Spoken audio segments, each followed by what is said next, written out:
जय हिंद फ्रेंड्स, क्या हाल चाल है। सब बढ़िया। जैसा कि हम लोग की परसेंटेज के सारे ऑल इम्पोर्टेंट्स टॉपिक्स हो चुके थे कवर, और हम लोग आज न्यू चैप्टर स्टार्ट करने वाले हैं जिसका नाम है प्रॉफिट एंड लॉस। तो हम लोग प्रॉफिट एंड लॉस को बिल्कुल बेसिक से लेकर चलेंगे। तो आइए देखते हैं इस चैप्टर में हम लोग को कौन कौन से टर्म्स बार बार देखने को मिलेंगे। ठीक है, तो सबसे पहले इसमें हम लोग को सबसे ज़्यादा हम लोग को जो वर्ड्स सुनने को मिलेंगे वो हम लोग देख लेते हैं। पहले डिस्कस कर लेते हैं कि उनका मतलब क्या है। पहला आएगा सीपी, यानी कि कॉस्ट प्राइस। ठीक है, कॉस्ट प्राइस यानी कि जिसमें वो कोई भी मतलब कॉस्ट में मतलब जितना भी हम लोगों ने खर्च किया होगा, यानी कि सपोज़ किया कि हम लोगों ने कोई भी पेन या फिर कोई भी वस्तु ख़रीदी है, तो जो हम लोग ख़रीदेंगे उसे बोलेंगे कॉस्ट प्राइस। दूसरा आता है सेलिंग प्राइस, यानी कि एसपी, सेलिंग प्राइस। ठीक है, यानी कि सपोज़ किया कि हम लोगों ने 10 रुपये में कोई भी वस्तु ख़रीदी थी और उसे 12 रुपये में बेच दी। जो बेची हुई रेट होगा यानी कि सेलिंग प्राइस, उसे बोलेंगे सेलिंग प्राइस। ठीक है, फिर आता है हमारा प्रॉफिट। प्रॉफिट क्या होता है? तो प्रॉफिट होगा हमारा selling price minus cost price, यानी कि कोई भी वस्तु हम लोग जो ख़रीदेंगे, जितना भी बेनिफिट हम लोग कमाएंगे उसे बोलेंगे प्रॉफिट। और लॉस, लॉस जो होगा वो होगा कॉस्ट प्राइस। इसमें हमेशा कॉस्ट प्राइस हमेशा ज़्यादा होगा सेलिंग प्राइस से। कॉस्ट प्राइस माइनस एसपी यानी कि सेलिंग प्राइस। ठीक है, इसके बाद हम लोग डिस्कस करेंगे कि सपोज़ करते हैं कि कोई भी वस्तु हम लोगों ने 10 रुपये में ख़रीदी, यानी कि इसका सीपी हो गया 10 रुपये। ठीक है, और हम लोगों ने 12 रुपये में इसे बेच दी, एसपी सेलिंग प्राइस हो गया। तो हम लोग प्रॉफिट कितना हुआ, यानी कि 10 रुपये में कमाई थी और 12 रुपये में बेच दी हमारे पास, यानी कि 2 रुपये कितने एक्स्ट्रा आ गए, 2 रुपये एक्स्ट्रा आ गए। तो ये हमारा क्या हो गया, ये हो गया हमारा प्रॉफिट। ठीक है, इसी तरह से सपोज़ करते हैं कि हम लोगों ने कोई भी वस्तु ख़रीदी थी 10 रुपये की सीपी, यानी कि 10 रुपये के कॉस्ट प्राइस पे ख़रीदी थी 10 रुपये की कोई भी वस्तु, और उसे हमने 8 रुपये में बेच दी। क्योंकि कोई ख़रीद नहीं रहा तो हम लोगों ने कम रुपये करके उसे बेच दिया। तो हम लोग को पहले 10 रुपये में तो हमने अपनी तरफ से खरीद, लेकिन वापस हमारे पास 8 रुपये। नुकसान कितना हो गया, 2 रुपये का हमारे पास क्या हो गया, नुकसान हो गया, लॉस आ गया हमारे पास, और ये आ गया प्रॉफिट। अब हम लोग देखते हैं कि प्रॉफिट और लॉस परसेंटेज कैसे निकालते हैं।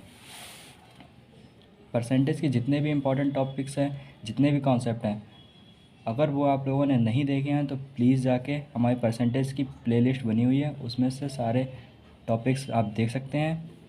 क्योंकि उसके बिना पे प्रॉफिट के और लॉस के क्वेश्चंस करना बहुत ही ज़्यादा मुश्किल हो जाएगा। तो हम लोग देखते हैं कि परसेंटेज कैसे निकालते हैं। सपोज़ करते हैं कि जो प्रॉफिट और लॉस परसेंटेज होती है वो हम लोग सीपी पे निकालते हैं, सीपी पर निकालते हैं। इस बात को हमेशा याद रखना है, किस पे निकालते हैं, सीपी पे निकालते हैं, कॉस्ट प्राइस पे। जो प्रॉफिट परसेंटेज होती है या लॉस परसेंटेज होती है वो हम लोग किस पे निकालेंगे, हमेशा सीपी पे निकालेंगे। जब तक कि क्वेश्चन हमें इसकी गणना यानी कि इसकी कैलकुलेशन सीपी पे ना बोले, जब तक क्वेश्चन हमें इसकी कैलकुलेशन सेलिंग प्राइस पर ना बोले, यानी कि जब तक हम लोग को नहीं बोलता है तब तक हम लोग प्रॉफिट और लॉस की जो परसेंटेज की कैलकुलेशन होगी हम लोग हमेशा सीपी पे करेंगे। ठीक है, तो सपोज़ करते हैं एक क्वेश्चन जैसे कि दिया हुआ है हमें 10 रुपये का। भाई पिछला हम लोग क्वेश्चन ले लेते हैं, 10 रुपये में कोई पेन ख़रीदा। ठीक है, हम लोग बहुत ही सरल से एग्ज़ाम्पल लेके चलते हैं, बाकी इन्हीं को अप्लाई करेंगे दूसरे क्वेश्चंस में। सपोज़ किया कि 10 रुपये में पेन ख़रीदा और इसे 12 रुपये में बेच दिया। तो हमारा 10 क्या हो गया, ये हो गया CP, और ये 12 क्या हो गया SP। प्रॉफिट कितना हो गया हमें, प्रॉफिट हो गया 2 रुपये का, 2 रुपये का हो गया प्रॉफिट। ठीक है, अब हम लोग को निकालना क्या है, प्रॉफिट परसेंटेज निकालना है। प्रॉफिट परसेंटेज हमने क्या बोला है, प्रॉफिट परसेंटेज हम लोग किस पे निकालते हैं, हमेशा CP पे निकालते हैं। ठीक है, तो प्रॉफिट हमारा कितना था, 2 रुपये था, और CP कितना है 10। तो हम लोग परसेंटेज किस पे निकालेंगे, हमेशा यहाँ पे नीचे जो रखेंगे हमेशा CP ही रखेंगे, जब तक हम लोग को क्वेश्चन बोल नहीं देता है कि आप इसकी कैलकुलेशन SP पे कीजिए। तो 100 से मल्टीप्लाई करा देंगे और हमारी आ जाएगी, ये हो गया 5 आ गया 20% आंसर। ठीक है, अगर इसी तरह से हम लोग को परसेंटेज लॉस परसेंटेज निकालना हो तब भी कर सकते हैं, जैसे कि पहले क्वेश्चन में था 10%, 10 रुपये में CP हो गया, और SP 8 रुपये का था, कोई वस्तु 10 रुपये में खरीदी, 8 रुपये में बेच दी, लॉस कितना हो गया, 2 रुपये का लॉस हुआ। अब हम लोग को निकालनी है लॉस परसेंटेज। लॉस परसेंटेज हम लोग किस पे निकालते हैं, हमेशा CP पे निकालते हैं। तो जो लॉस हुआ है वो ऊपर रखेंगे, और जो लॉस CP है वो हमारा नीचे रहेगा, और 100 से मल्टीप्लाई, इसका भी कितना आएगा 20% लॉस। ठीक है, इस तरह से।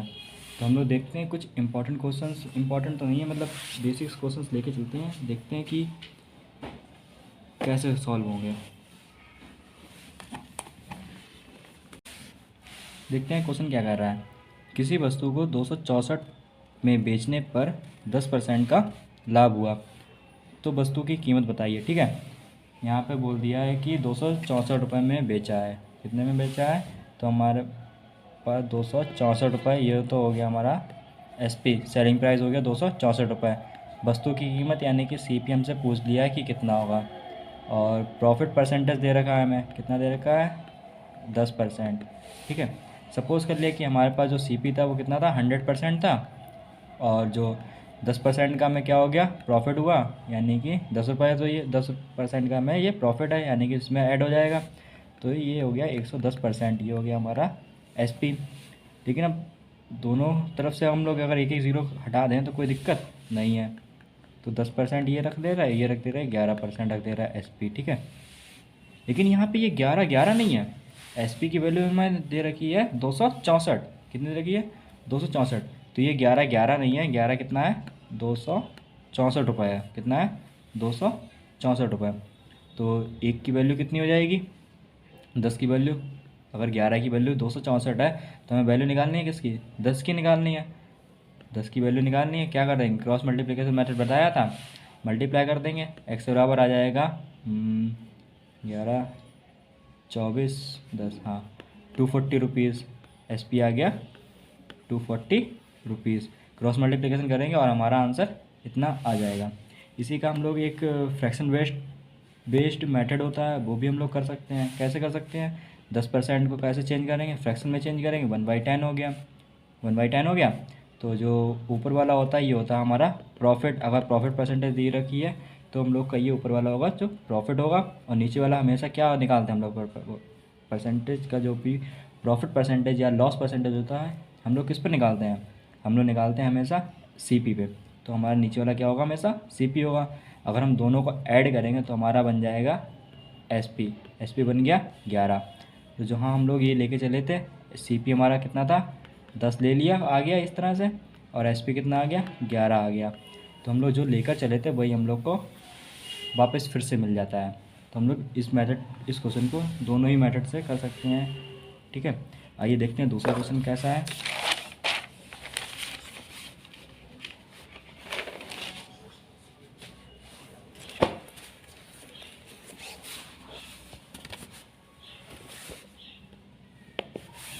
दूसरा क्वेश्चन कह रहा है कि किसी वस्तु को 7,000 रुपये में ख़रीदा जाता है, 7,000 रुपये में ख़रीदा जाता है, यानी कि CP हो गया 7,000, और 40% के लाभ पर बेचा जाता है, यानी कि जो प्रॉफिट परसेंटेज दे रखी है हमें 40%। तो वस्तु का विक्रय मूल्य बताइए, तो वस्तु का विक्रय मूल्य बताइए। हमें यहाँ पे CP पूछ लिया है, कितना पूछा है इन्होंने, CP पूछा है। तो हम लोग क्या करेंगे, CP हमेशा 100% होता है। ठीक है, CP हमेशा क्या होता है 100% होता है, और जो SP होता है वो प्रॉफिट प्लस CP होता है। तो प्रॉफिट कितना हुआ 40% और CP कितना था 100%, ये हो गया 140%। ये हो गया CP और ये हो गया SP। क्या करेंगे हम लोग, लेकिन CP में CP कितना दे रखा है 100 नहीं है, CP है 7000। CP कितना है 7000, तो 100% बराबर कितना दे रखी है 7000 दे रखा है। ठीक है, हम लोग को 140 की वैल्यू निकालनी है, 140% की वैल्यू निकालनी है। सपोज किया x, क्रॉस मल्टीप्लिकेशन मेथड बताया लगाया, तो 2 0 से ये 2 0 कैंसिल, 70 से मल्टीप्लाई करा देंगे। अब 2 0 से 2 0 आ गए, 14 सत्ते 98, ये हमारा आ गया SP। ठीक है, तो हम लोग इसी तरह के क्वेश्चंस को करेंगे और आने वाले अगले वीडियोस में और इम्पोर्टेंट क्वेश्चन को लेकर आएंगे, अलग अलग टाइप्स को लेकर डिस्कस करेंगे। इसकी कम से कम 6 से 7 वीडियोस हो जाएंगी, और लेकिन हम लोग एक दिन में एक ही इम्पोर्टेंट टाइप को डिस्कस करेंगे और उन्हीं के कोई क्वेश्चंस को सॉल्व करेंगे। तब तक के लिए जय हिंद फ्रेंड्स।